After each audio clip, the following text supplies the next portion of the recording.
Ponte cómodo y goza de mi lectura.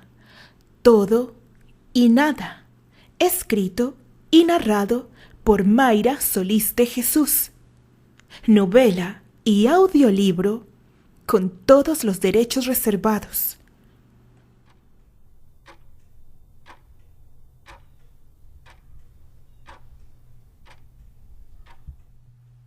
Capítulo 10. Al poco tiempo de nuestro reencuentro en Edimburgo y bajo el amparo de la larga ausencia del jefe del clan, Carleton Blaine volvió también a Escocia, directamente a Aberdeen, a su casa natal. Sus planes de reclamar su lugar como nuevo Laird de Montgomery a falta de herederos, pues comenzó de pronto a correr el rumor de que Macaulay D, 14º Laird del clan Montgomery, estaba muerto y sin herederos. Ronalda no cabía en su enojo. Primero por Dallas, que no daba señales de vida, y segundo por el mismo Carleton Blaine, a quien ella había cuidado con tanto esmero. La regia mujer se sintió traicionada por tercera vez, por su hermano, al engendrar otro heredera más bien, que no servía de mucho a la causa Montgomery, según ella, por su sobrino, quien había decidido dejar de lado sus obligaciones sin más, por quién sabe qué secretos motivos, además de llevarle a la protegida al castillo, el cual por años Ronalda consideró su hogar familiar, el centro y envergadura de los Montgomery, una afrenta total. Y por último, por Carleton Blaine, un sobrino nieto que pretendía usurpar un lugar que solo un Montgomery de sangre podía ocupar. Blaine ciertamente llevaba sangre Montgomery en las venas, pero no reunía los requisitos que la tradición dictaba. Era nieto de una Montgomery y no ostentaba el apellido en primer lugar. Ronalda se hallaba atrapada. ¿Qué hacer para que la ancestral tradición siguiera intacta? Y si era verdad que Macaulay Dallas había muerto, entonces todo estaba perdido. A menos que...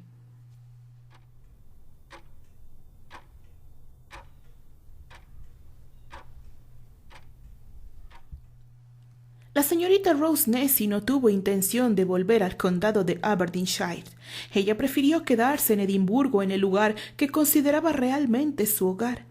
Ronalda estaba siendo extremadamente dura con ella. Incluso trató de que fuera echada de la pieza que ocupaba en la destilería, sin imaginarse siquiera que en ese mismo lugar, en aquel momento, estuvo Dallas ahí sin memoria. A pesar de toda la vorágine de acontecimientos que se vinieron encima para Ronalda, yo tenía indicaciones de Macaulay una vez que nos encontramos y no podía desacatarlas. No pude interferir a favor de Rose Nessy y me dolía ver cómo era relegada sin necesidad alguna. Dallas, al ver cómo la joven era cuestionada constantemente, decidió buscar un alojamiento cerca de la destilería para no incordiar la paz de la chica, que se echó a cuestas la responsabilidad de su mejoramiento, y él, sin saber a dónde ir o qué más hacer, se rindió ante tal devoción de la joven. Se quedó cerca de ella para su tranquilidad, mas no en el mismo lugar. Para mantener su mente distraída, aceptó un empleo en uno de los hostales cerca de la destilería Macaulay, trabajando como mozo general, muy cerca del imperio del que era dueño. Era desgarrador observar el sufrimiento de la señorita Rose Nessy por el desprecio de Ronalda, por la pérdida de su joven amante allá en América, por la situación apremiante por la que pasaba su hermano convertido en un hombre sin identidad. Podía olerlo, podía palparlo, podía comprenderlo. En lo profundo de mi ser, egoístamente, no podía dejar de dar gracias por la suerte que tuvo Dallas al regresar a casa. Recordé lo que me había dicho sobre el joven Brent, hasta dónde era capaz de llevarnos el amor más desesperado. Ávila Adams lo llevó a aceptar incorporarse a las filas del Partido Republicano. Quizás pensó que si no luchaba contra su destino, las cosas podrían cambiar en algo. Y cambiaron. Ahora Brent Arthur Adams estaba encarrilado justo donde juraba nunca iba a estar. Por otro lado, a Blaine lo llevó a perderse en lo más bajo cuando comprendió que tenía competencia. que el cariño de Rose Nessie hacia él solo sería de carácter filial y que ella, apenas llegara a Norteamérica, buscó un buen partido para sacar el mejor provecho a su situación de protegida, como ahora todo el clan la llamaba, no solo Ronalda. Al verse despreciado por esa mujercita, su corazón se endureció y comenzó a tramar un plan bien elaborado para salir triunfante, máxime cuando los rumores dentro del clan comenzaron a esparcirse, pues el jefe de los Montgomery no hacía acto de presencia cada que se le requería. Comenzaron especulaciones sobre si, en realidad, el futuro Laird no había muerto desde hacía tiempo atrás, al igual que su hermana mayor y su sobrino, víctimas de la supuesta maldición Montgomery. Ronalda, ante tales rumores entre los miembros del clan, lamentaba secretamente sus diluidas esperanzas puestas en el fallecido Kenneth, hijo de Lilias. Ronalda soñaba con que aquel joven con un limitado pronóstico de vida hubiera tenido una mejoría, que hubiese llegado a su mayoría de edad y dejara al menos un heredero varón ante una anunciada muerte temprana, justo como lo había hecho su madre procreándolo a él para grandeza del clan. Sin embargo, Ronalda jamás vio realizadas esas ocultas y rotas expectativas. Quizás muy dentro de su férreo corazón, estaba comenzando a creer en obscuros sortilegios ensombreciendo su sangre. Aun así, Ronalda Montgomery no se permitiría mostrar, por orgullo, titubeo alguno en su penetrante mirada. Viladom y Blaine, ambos jóvenes, conocidos, enfrentados y perdidos por la misma mujer, aunque esa mujer solo correspondía a uno.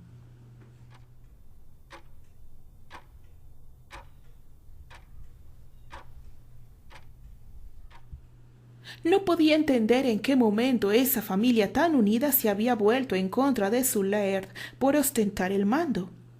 Estoy seguro que detrás del joven Carleton había alguien más que le endulzaba el oído, volviéndole en contra de todo lo que se le enseñó con cariño. Fue tratado de la misma forma que a Kenneth, dándole exactamente las mismas oportunidades de crecimiento y preparación para un brillante futuro. Y ahora, imprudentemente, era artífice frontal de una traición. Egoístamente, viendo tales escenarios, agradecí que yo no tuviera que competir por el amor de Dallas. Quería verlo, quería abrazarlo. La última vez que hablamos brevemente se le veía afectado, con la mirada perdida, haciendo acopio de toda su fortaleza para brindarle consuelo a Rose Nessie, pues un nuevo sinsabor se sumaba a una larga racha de golpes duros asestados por el destino, a los que se unían otros más propinados por la familia que debía protegerla. Dallas estaba furioso por ello. Por ahora no podía hacer nada. Estaba convencido de que las cosas cambiarían cuando él tomara su lugar como jefe del clan. Su premisa era darle un poco de paz y tranquilidad al corazón dolorido de la señorita Montgomery tras la separación del joven Villadoms. Tuvo que hacer acopio de todas sus fuerzas, de su madurez y autocontrol, cuando se enteró que su primo segundo, Carleton Blaine, engañó a Rose Nessie citándola en un lugar apartado para envilecer su honor. Se había encaprichado en hacerla su pareja y así fundir a las dos familias, creando una nueva estirpe de Montgomery, con él como cabeza, por supuesto. No se lo dije inmediatamente a Dallas por no echar más leña al fuego. Él estaba a punto de zarpar a América en aquel momento, entrevistarse con Villadoms. Yo mismo estuve a punto de partirle la cara a Blaine por hacer algo tan bajo. Rose Nessie lo aborreció. No podía entender por qué alguien que era de su familia tuviese ese trato de tercera con ella. Cuánto había cambiado Carleton Blaine, quien siempre fue amable y ofreció cariño sincero. Ahora el imbécil niño caprichoso, no respetando el dilema familiar por la ausencia del jefe del clan, pretendía a la señorita con el afán de volverla su esposa. El colmo se suscitó cuando Blaine amenazó con sacar a la luz el origen real de Rose Nessie, si Ronalda no accedía a aquel compromiso entre las dos ramas de los Montgomery, fundiéndolas con esa obscura estrategia en una sola. Fue la misma maniobra que usó y le funcionó en Cambridge, razón por la cual Rose Nessy rompió con Brent Villadoms y regresó a Escocia con mi ayuda, en el afán secreto que ahora comprendía a la perfección de Rose Nessy de seguir protegiendo la identidad de su hermano mayor sin imaginar que él estuviese extraviado. Vuelta en horror ante tal desprestigio, Ronalda aceptó. Ordenó el matrimonio inmediato con tal de que Carlton Blaine no se le ocurriera abrir la boca y reclamar entonces ser sucesor del clan. El 15º Laird de Montgomery, pues el hombre, en toda su espeluznante diatriba, tenía algo de razón. Si la protegida llegara a casarse con un partido no apto, el futuro del clan estaría en peligro. Y qué mejor que fuera él, que llevaba sangre Montgomery en sus venas, que cualquier otro pelagatos.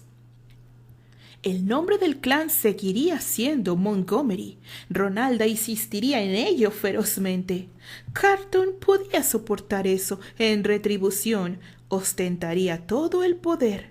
Sin embargo, ¿qué importaba un simple nombre para un castillo o una destilería por estrategia?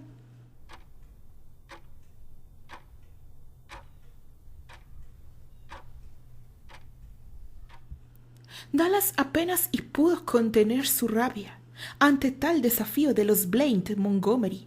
Con mucho pesar había dejado a su media hermana para arreglar todo lo necesario para su regreso. Antes hubo un cambio de planes en los itinerarios. Viajó a Londres, donde sorprendentemente estarían los Villadoms una corta temporada. Ya no había necesidad de realizar un viaje tan largo a Cambridge, Massachusetts. Ante la premura del viaje no hubo tiempo de enterarlo de todo lo que acontecía puertas adentro de la familia Montgomery y la resolución de Ronalda con aquel absurdo matrimonio. Sorprendiéndome nuevamente, Rose Nessy vino a verme a mi oficina en Edimburgo, tomando al toro por los cuernos, dispuesta a detener ese disparate de una boda con su primo segundo Carlton Blaine. Por primera vez desobedecí las órdenes de Dallas y la envié a Londres, donde él se encontraba. Lo demás fue historia. Al fin, Rose Nessy pudo deshacerse del yugo de Carlton Blaine, pues la joven regresó con un flamante anillo, regalo del norteamericano Brent Arthur Villadoms, y una promesa de un reencuentro, a pesar de sus mundos tan diferentes. Ronalda tuvo una auténtica consideración con ella al enterarse de lo que hizo por Macaulay a Montgomery, pero no logró que la aceptara del todo. Ronalda tuvo una auténtica consideración con ella al enterarse de lo que hizo por Macaulay D. Montgomery, pero no logró que la aceptara del todo. Habiendo puesto las cartas sobre la mesa, Dallas comenzó a trabajar inmediatamente, diluyendo así las intenciones de Carlton de convertirse en sucesor de los Montgomery, al verificar que el jefe del clan estaba vivo, más vivo que nunca. Que Dallas entrara en acción inmediata para mí fue maravilloso, pues estábamos juntos prácticamente todo el tiempo. Sin embargo, Dallas estaba inquieto por la reacción de Rose Nessy a su nueva condición como heredera y partidaria activa en la destilería de los Montgomery. También a mucha de la información que le estuvo velada, pues él, en el afán de protegerla, se fue de Edimburgo a Londres sin decirle que ya había recuperado prácticamente toda la memoria. Rose Nessy vivió días de confusión creyendo que Dallas se había marchado definitivamente ante la desesperación de no recuperarse. Dallas me comentaba que la chica estaba resentida y aunque el cariño se interponía, ella se había alejado emocionalmente de él. Es evidente su rechazo, me confesaba. Poco a poco las aguas fueron volviendo a su cauce natural y las cartas entre ellos fueron y vinieron con regularidad de Edimburgo al castillo Montgomery. Dallas tuvo que trabajar arduo para ganar de nuevo la confianza quebrantada de Rose Nessy hacia él. Por mi parte, la señorita me mostraba un legítimo cariño que me hacía sentir feliz. Me escribía cartas, se preocupaba por mi salud, pues a su entender trabajaba demasiado, y me pedía que cuidara mucho de su hermano, el misterioso Macaulay Dallas. Cuando leí aquello, no pude evitar reír a carcajadas. En algunas ocasiones no dudé en embromar a Dallas al llamarlo así, el misterioso, descubriendo su secreto mejor guardado, la forma en que Rose Nessy lo castigaba suavemente por haber ocultado la verdad sobre que había recuperado su memoria y que iba a Londres a pedirle cuentas de su comportamiento a Brent Arthur para con ella. Descubriendo Dallas a su vez que Brent creía que había sido la misma Rose Nessy quien rompió su naciente relación por los ya delicados avances de Carlton Blaine, asunto que Rose Nessy nunca mencionó a nadie. Dallas no lo expresaba abiertamente, pero estaba preocupado por la señorita. No sé en cuántas ocasiones lo vi leer y releer las cartas que ella le escribía desde el colegio La Piedad, antes de que decidiera regresar a Edimburgo, pues consideraba que estar en ese sitio era una pérdida de tiempo. Si él estaba pensando en casarla con un buen partido solo para deshacerse de ella o mantener su conciencia tranquila con la huérfana, no debía ser así. Ella había crecido trabajando en la destilería desde niña y si le permitía seguir ganándose el pan de esa forma, ella estaría por bien servida. No deseaba nada más que una vida tranquila. Después de leer aquellas misivas, Dallas se perdía un tiempo pensando como si planeara algo. Nunca le pregunté qué era lo que le contaba la señorita Rose Nessy. Era algo entre ellos dos solamente y era importante. Sumía en aquellas cartas escritas en un profundo trance a Dallas. Luego vino la intensa búsqueda por mandato suyo del brazalete que le habían quitado, creyendo que ella lo había robado de alguna parte. Ese brazalete su padre lo mandó a acuñar como regalo de bodas para Edith, la madre de Rose Nessy. Ella lo conservaba celosamente, aunque no sabía con exactitud de quién eran las iniciales grabadas que había dentro de la joya. Ese brazalete tan significativo, prueba del amor de sus padres, era el regalo perfecto para la señorita el día que cumpliera la mayoría de edad. Según Dallas, fue conmovedor contemplar cómo Rose Nessy observaba apreciativa la filigrana de cardos incrustados en la joya. Al dar la vuelta, al fin, la joven pudo saber a qué nombres pertenecían aquellas iniciales, E y M, los nombres de sus padres, Edith y Macaulay Montgomery. Cuando él me contó el evento, sentí que tanto esfuerzo había valido la pena. Sabía lo que Dallas estaba intentando. Yo lo aprobaba, pero la señorita era tan reacia a dar su brazo a torcer respecto a las relaciones amorosas. Ella recibía cartas regularmente desde América y mantenía alguna especie de lazo por ese medio con el joven Bill Adams. Ambos estaban dándose tiempo a madurar sus sentimientos y el rumbo elegido de sus vidas en lo que actualmente trabajaban. Al pasar de los años, Dallas consiguió que la destilería Montgomery fuese administrada por Rose Nessy. Desde que volvió de América, ella volvió a trabajar desde los puestos más modestos hasta llegar a involucrarse activamente en el proceso del whisky, que conocía a la perfección, hasta llegar a la administración del negocio familiar. Dallas acondicionó el lugar para que jóvenes en estado vulnerable pudieran emplearse en el lugar, dando así una opción de empleo bien remunerado. Se contrató personal para una nueva línea de chocolates con whisky, nueva idea de la señorita Rose Nessy. Todo ese movimiento la tuvo arduamente ocupada, que se abocó de tiempo completo en sacar adelante esa empresa. Todo era obvio. Lo sabía perfectamente porque fue lo mismo que había hecho yo cuando Dallas se fue a América la primera vez. Oculté mis sentimientos y los resguardé dentro. Seguí viviendo, seguí realizando mi trabajo con ahínco, pero cuando me encontraba a solas, el nombre de Dallas hacía eco en las paredes solitarias de mi habitación. Yo evitaba deliberadamente pronunciar su nombre a conciencia, pero cuando estaba solo, el llamado del amor me dejaba tan sordo que casi pude odiar su fuerte y feroz voz. Así es como se mantuvo Rose Nessie todo ese tiempo, esperando a que Brent Arthur terminara su carrera y definiera exactamente si seguiría el camino de la política como su familia o daría un nuevo giro a su vida. Y así es como estaba yo también. Dallas venía en camino. Aún seguía enojado. En pocos días lo vería de nuevo y tendría que entregarle la carta. No sabía lo que iba a suceder después. Continuará.